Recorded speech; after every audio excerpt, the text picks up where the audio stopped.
L'hebdomadaire satirique Charlie Hebdo a encore fait des siennes cette semaine. Après avoir en 2006 publié la totalité des caricatures du journal danois Jyllands-Posten, après avoir en 2011 fait du prophète Mohammed, paix soit sur lui, le rédacteur en chef d'une édition spéciale marquant la victoire du parti islamiste Ennahda en Tunisie, voici que le journal satirique publie des caricatures très osées du prophète Mohammed, paix soit sur lui, en marge des manifestations secouant la planète après la diffusion sur Internet d'un film anti-islam. Certains y voient là une opération purement commerciale, une notion immédiatement rejetée par ses auteurs. Loin de nous l'idée de reprendre ici ces dessins, mais pour les avoir vus et étudiés, ils n'apportent selon nous aucune information nouvelle, ni ne sont-ils drôles. Toutefois, à entendre s'expliquer dans les médias les journalistes de Charlie Hebdo et leurs défenseurs, ce n'était ni une opération commerciale, ni une attaque de l'islam, mais simplement une réaction à l'actualité. N'étaient visés dans leurs dessins que les musulmans intégristes, mais nous ne pouvons que constater qu'ils sont en flagrant délit de contradiction, puisqu'au lieu de caricaturer le clergé, c'est le fondateur d'une religion, exemple de tout reproche qu'il dessine, blessant par là même les millions de fidèles qui, à travers le monde, ne sont pas des intégristes et qui pratiquent leur foi tout en silence. À notre sens, le prophète Mohammed, paix soit sur lui, n'est pas responsable des actions intégristes de ses suivants. La publication des caricatures du prophète Mohammed dans un contexte aussi tendu a immédiatement été qualifiée d'irresponsable par bon nombre de gens de responsabilité. La France est désormais divisée en deux, entre ceux qui acclament Charlie Hebdo et la liberté d'expression, et ceux qui sont révoltés par cette attitude opportuniste. En tant que musulmans, avons-nous tort de nous offusquer de ces dessins? Les musulmans sont-ils dénués d'humour? Quelle doit être la réaction d'un musulman quand une telle chose se produit? Tant de questions que l'on se pose, début d'explication avec nos spécialistes que nous allons interroger de suite. Alors, nous sommes dans le bureau du missionnaire de la communauté musulmane Ahmadiyya à Saint-Prix. Monsieur le missionnaire, assalamu alaikum. Wa alaikum salam. Vous êtes en charge de l'éducation de la communauté. La première question qu'on est tenté de vous poser, c'est que les premières caricatures de 2006 et 2011 portaient sur le fait que le saint prophète était un homme violent, voire un terroriste. Mais aujourd'hui, la nouvelle série de caricatures porte plus sur l'obscène. Ces caricatures sont plus indécentes. Alors, quelle doit être la réaction d'un musulman face à l'obscénité et quelle doit être sa réponse? Il faut savoir que la caricature soit, c'est-à-dire quelque chose qui, c'est-à-dire donne une idée de violence ou d'obscénité, et cela apporte une insulte et acte de blasphémie contre le prophète de l'islam. Alors, la position de l'islam, ça veut dire le Saint-Coran et le prophète, restera toujours le même. Le Coran parle sur ce sujet amplement et aussi nous enseigne comment il faut réagir c'est-à-dire à une telle situation. Par exemple, dans le Saint-Coran, nous trouvons qu'Allah dit « Quand tu verras ceux qui plaisantent avec nos signes, alors détourne-toi d'eux jusqu'à ce qu'ils changent de conversation. » Une seule réaction que vous montrez votre désapprobation en quittant le lieu de conversation, c'est-à-dire blasphématoire. Aucune réaction violente. Il y a un autre verset dans lequel elle a dit « Parmi les gens de livre et nous musulmans, il y a certains qui tournent notre religion en dérision et en tout un sujet de risée.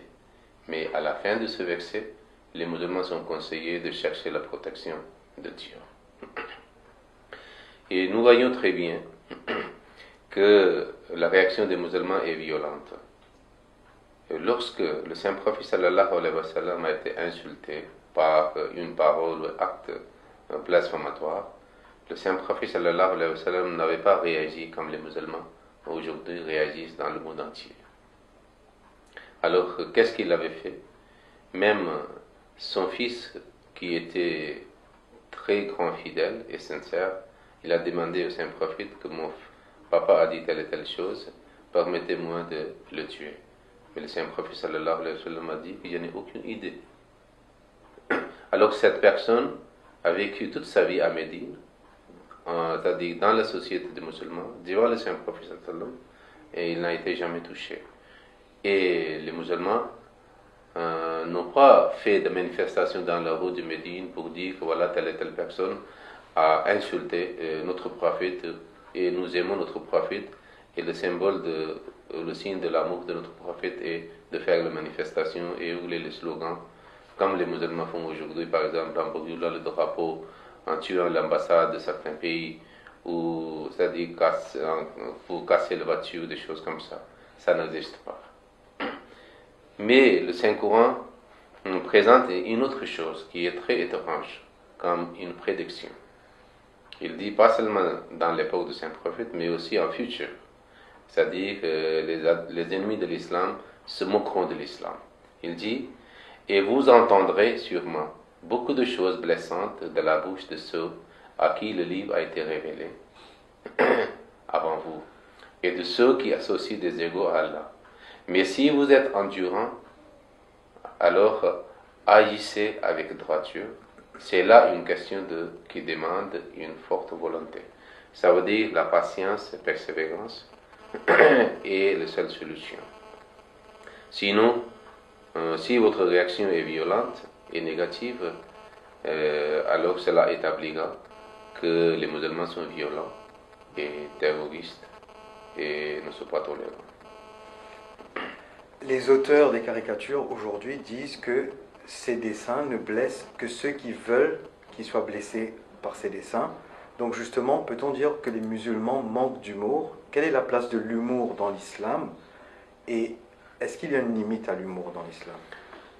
Peut-on rire de tout? Oui, concernant le mur, alors il faut savoir que ça fait partie de l'homme. Okay? L'islam ne nous enseigne pas d'être pessimiste et être toujours désespéré. Alors l'islam nous donne un message de l'espoir. Okay? Et l'homme doit être accueillant et souriant. C'est ça la pratique du Saint-Prophète, témoigné par tous ses compagnons et ses épouses aussi, les membres de sa famille, qu'il était toujours souriant. Il accueillait les gens avec le sourire.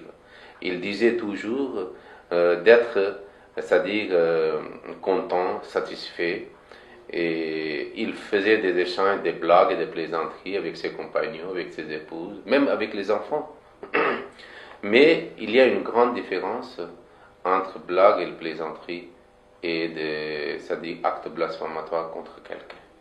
Dans ces blagues et ces plaisanteries, le Saint-Prophète sallallahu alayhi wa sallam, c'est-à-dire qu'il n'avait jamais menti, il n'avait jamais fabriqué une histoire quelconque pour plaire les gens.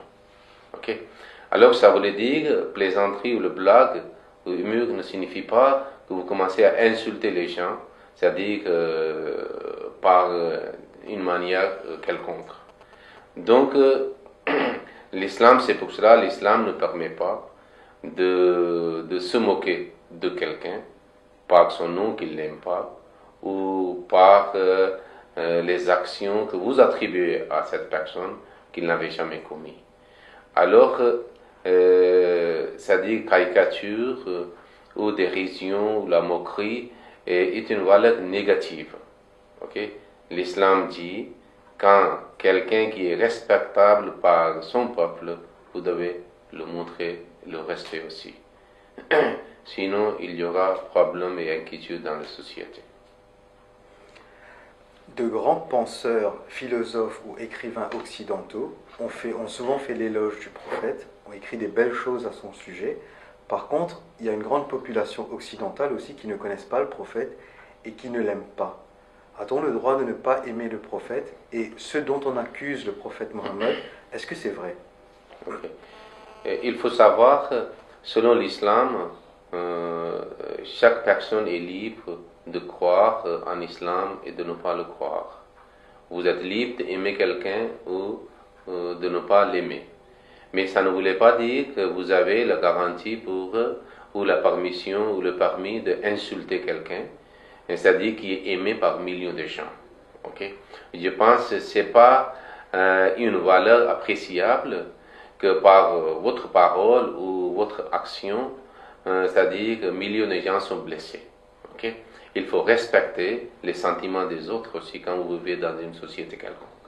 En ce qui concerne les savants européens et occidentaux qui ont apprécié et loué, c'est-à-dire le prophète de l'islam et sa personnalité, alors leur écriture, leurs livres, c'est-à-dire sont c'est-à-dire une sorte de leçon pour les journalistes d'aujourd'hui.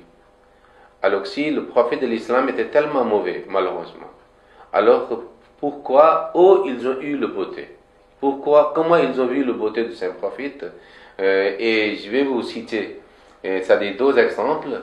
Et surtout, il mentionne, c'est-à-dire les gens d'aujourd'hui qui se moquent de l'islam. Par exemple, Thomas Carlyle, il dit les mensonges, ça veut dire calomnie occidentale, qu'un zèle bien intentionné a entassé autour de cette personne ne sont un déshonneur que pour nous-mêmes. Est-ce que le Charlie Hebdo des gens pareils, c'est-à-dire sont beaucoup plus authentiques et beaucoup plus sages et sensibles que le Thomas Carlyle dans le monde? Non. Et puis, une autre personne qui est sociologue, Annie Besant, il dit il est impossible pour quelqu'un qui étudie la vie et le caractère du grand prophète d'Arabie, Muhammad sallam, pour quelqu'un qui sait comment il a enseigné et de quelle façon il vivait, d'avoir d'autres sentiments que le respect pour ce prophète prodigieux, l'un des grands messagers de l'être suprême. Même si mes discours contiennent bien des choses qui sont familières à beaucoup d'entre vous, chaque fois que je les relis moi-même, je sens monter à moi une nouvelle vague d'admiration et un nouveau sentiment de révérence pour ce puissant précepteur arabe. Alors ce sont des sages et le peuple sont fiers de ces gens-là. Pourquoi pas suivre leur exemple? Je vous dis en réalité, ceux qui ont c'est-à-dire l'interne sale, c'est la même saleté qui sort et ils vomissent. Okay? Si ils ont une beauté interne, ils vont commencer à voir des choses qui sont belles dans le monde. Et si vous parlez de bonnes choses, vous allez établir la paix dans la société et satisfaction et contentement. Mais si vous parlez de mauvaises choses qui blessent les sentiments des autres, vous créez une inquiétude dans la société qui est contre l'harmonie et l'unité d'un pays quelconque. À ce propos, la représentation est interdite en islam et souvent quand on représente leur prophète, les musulmans sont offensés, voire blessés. Mais est-ce qu'un musulman a le droit d'empêcher, par exemple, la parution de dessins, sachant que la représentation n'est pas interdite pour les non-musulmans? Est-ce qu'ils ont le droit? Tout d'abord, il faut savoir que même si nous disons que quelqu'un qui est déjà mort il y a 14 siècles, alors comment vous pouvez le représenter? Il n'y a pas de photo. Okay?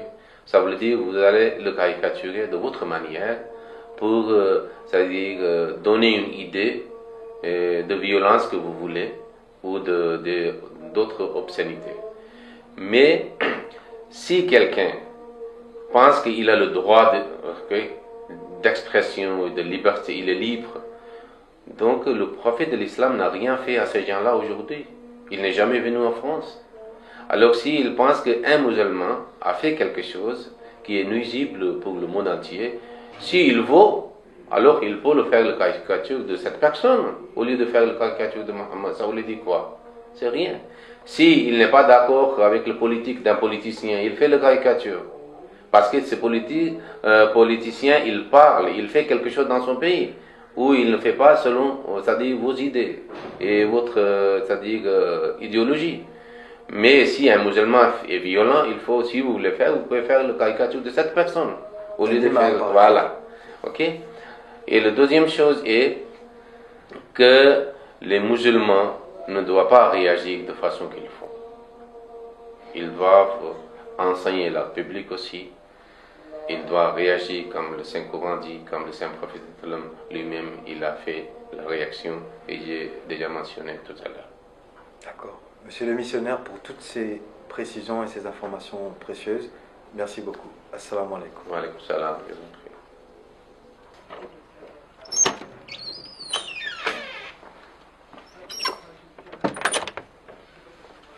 Des informations certes très intéressantes. Poursuivons maintenant cette discussion avec un deuxième intervenant. Monsieur Ahmed Omar, assalamu alaikum. Wa alaikum salam. Alors vous êtes en charge de la prédication au sein de la communauté musulmane Ahmadiyya de France. Oui. Vous êtes de nationalité française. Vous avez vécu toute votre vie en France. Pensez-vous aujourd'hui que ce soit vraiment les musulmans le problème en France? Non, je ne pense pas. Je ne pense pas. Pourquoi? Parce que, certes, il est vrai que la réaction par rapport à ces infamantes caricatures sont inappropriées, même si, effectivement, l'islam n'a jamais permis de réagir de telle manière.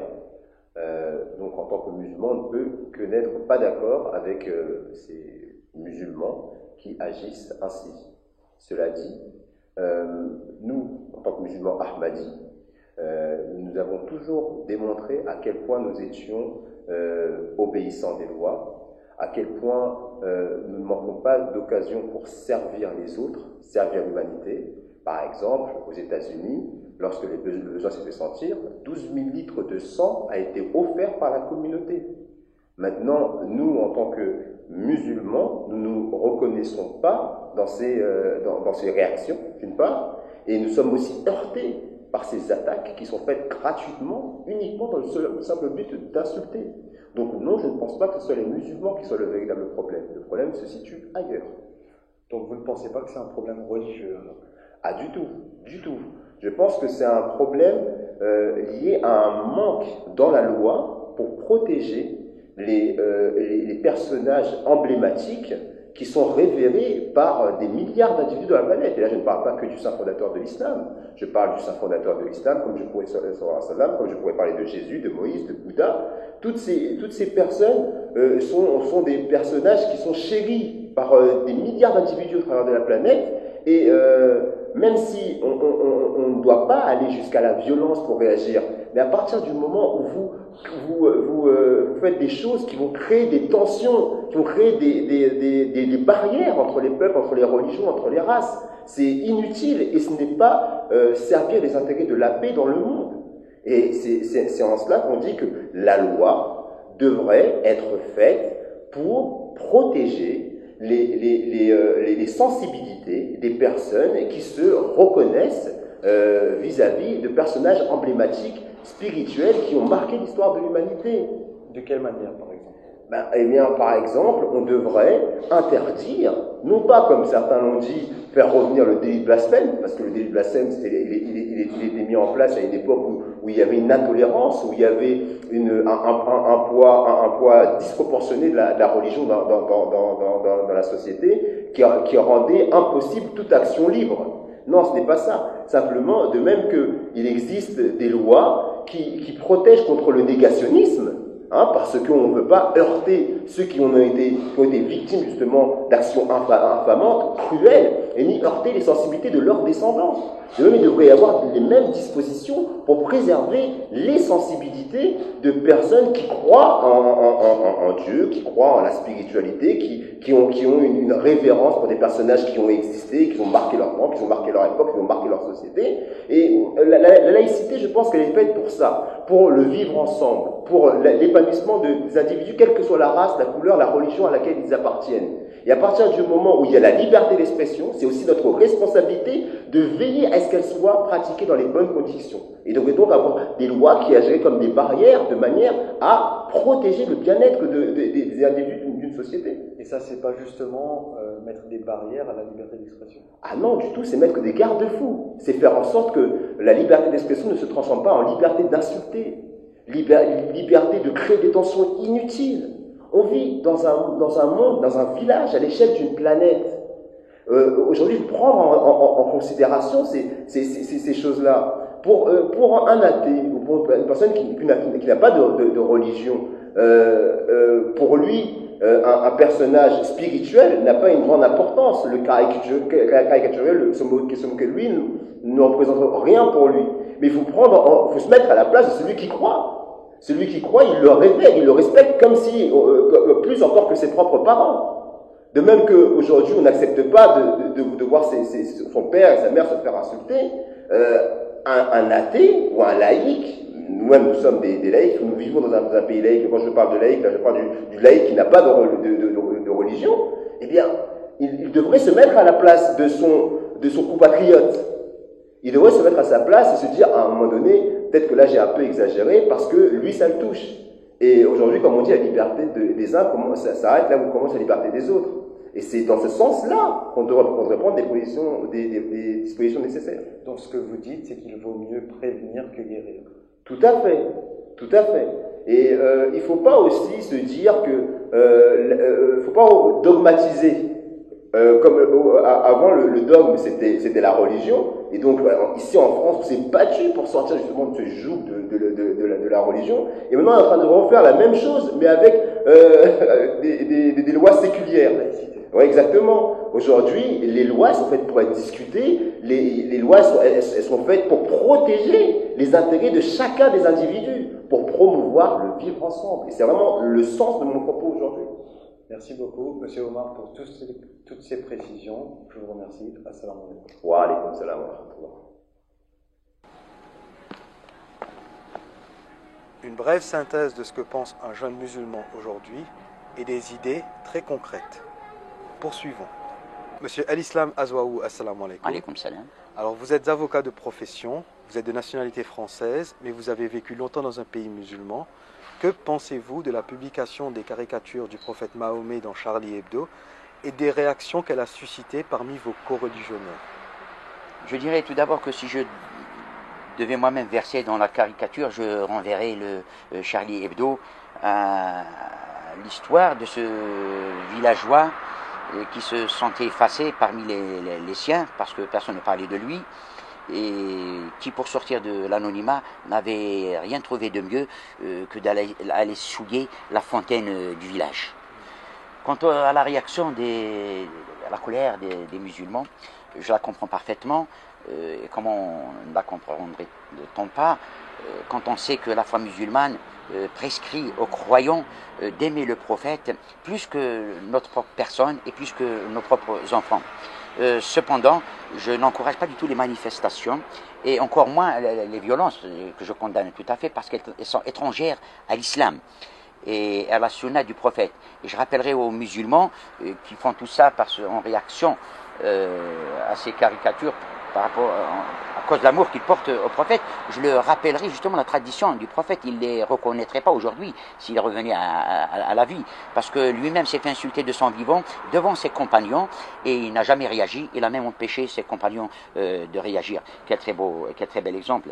Et je les renverrai donc aussi eux-mêmes à l'adage qui dit « les chiens aboient, la caravane passe sans s'en préoccuper ». Parce que tout ce qu'on voit là, tout ce qu'on entend là, tout ce qu'on écrit là, tout ce qu'on dessine là, c'est de la poussière, tout simplement, sur le socle de l'islam. Et un homme que le Seigneur des mondes a glorifié, a honoré, on ne peut pas ternir son image comme ça par un coup de pinceau d'un individu mu tout simplement par l'appât du gain. À ce propos, en droit, a-t-on le droit de représenter une personne qui est morte et qui conséquemment ne peut pas répondre? Je vous répondrai d'abord que c'est très souvent la morale qui condamne ce genre de fait. Ceci dit, s'il y a une atteinte excessive au droit à l'image de cette personne qui n'est plus, ces ayants droit ont toute latitude pour saisir le tribunal et poursuivre l'auteur des faits et en demander réparation. Cependant, moi je dirais que tout ce qui est, quelle que soit la place où on se pose, je dirais que tout ce qui est excessif est dérisoire. Auriez-vous eu la même attitude et tenu le même discours si un musulman avait fait de même? À Dieu ne plaise, tout d'abord, je serais plus sévère encore vis-à-vis des musulmans qui auraient commis de tels actes parce qu'ils ne seraient pas musulmans. C'est impossible, puisque notre texte sacré, le Coran, nous interdit de telles choses. Au contraire, il nous prescrit, il est formel, de reconnaître tous les prophètes, quels que soient les peuples auxquels ils ont été envoyés, et de les respecter. C'est là la suprématie, la transcendance de l'islam par rapport aux autres religions. Et je renverrai nos amis et nos frères musulmans à adopter la même attitude que celle qu'adoptent les Ahmadis, dont la devise est amour pour tous, haine pour personne. Merci beaucoup pour ces éclaircissements. Assalamu alaikum. Alaykoum salam. Voilà, j'espère que ces quelques informations glanées au cours de cette mini-enquête vous auront aidé, ou du moins apporté des débuts de réponse. Pour plus d'informations, connectez-vous sur www.ahmadiyya.fr ou écrivez-nous à contact@ahmadiyya.fr. Merci, assalamu alaikum.